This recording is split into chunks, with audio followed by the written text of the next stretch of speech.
ഒരു വാക്യം കൂടി പറയാം. അത് പറഞ്ഞു നിർത്തിട്ടെ. യൂദായുടെ ലേഖനം 24-ാമത്തെ വാക്യം വായിക്കും. യൂദായുടെ ലേഖനം 24-ാമത്തെ വാക്യം.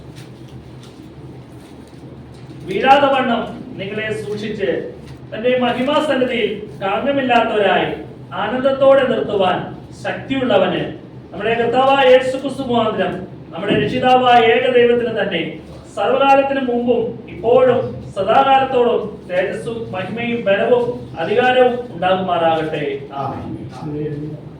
എല്ലാവരും കാണാപ്പാടം പഠിച്ചു. കുഴപ്പമൊന്നുമില്ല. ധാരാളം വാക്യങ്ങൾ കാണാപ്പാട് ഇപ്പൊക്കെ പഠിക്കാൻ ബുദ്ധിമുട്ടാണ്.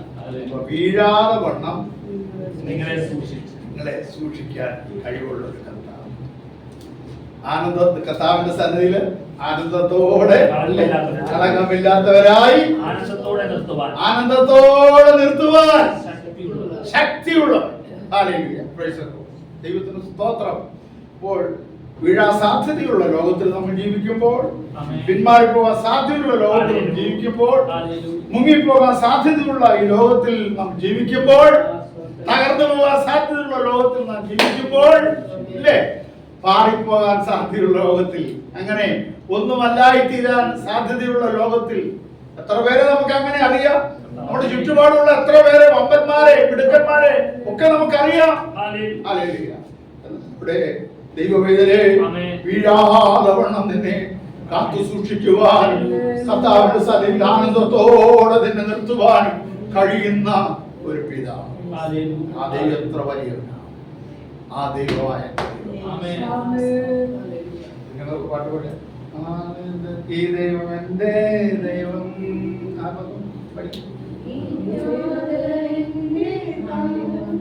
അങ്ങനൊരു പാട്ടില്ലേ?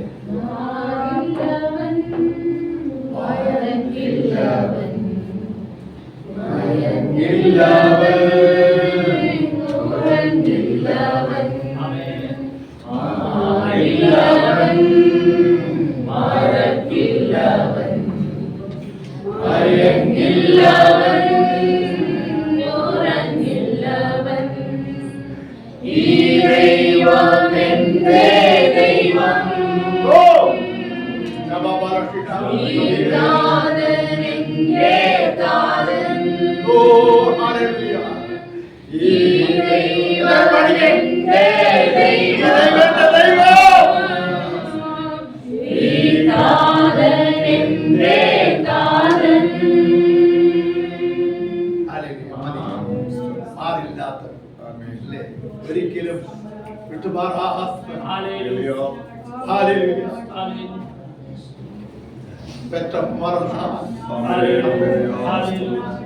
വാക്ക് പറഞ്ഞാൽ മാറാത്തവർ, നമ്മുടെ നേരെ നിർത്തുവാൻ കഴിയുന്നവർ, നമ്മൾ ചോദിക്കുന്നതിനെങ്കിലും അത്യന്തപരമായി ചെയ്യുവാൻ കഴിയുന്നവർ, വീഴാതെ കൊണ്ട് സൂക്ഷിപ്പാൻ കഴിവുള്ളവർ,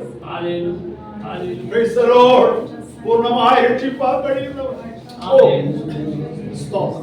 ഈ ദൈവം നമ്മുടെ ദൈവം എന്നേക്ക് നമ്മുടെ അവൻ ജീവനെന്നും വഴി ഇതിവാൻ കുലുങ്ങിപ്പോകുവാൻ ഈ ദൈവം ഇന്ന് തലകമണക്കാം, പ്രാർത്ഥിക്കാം.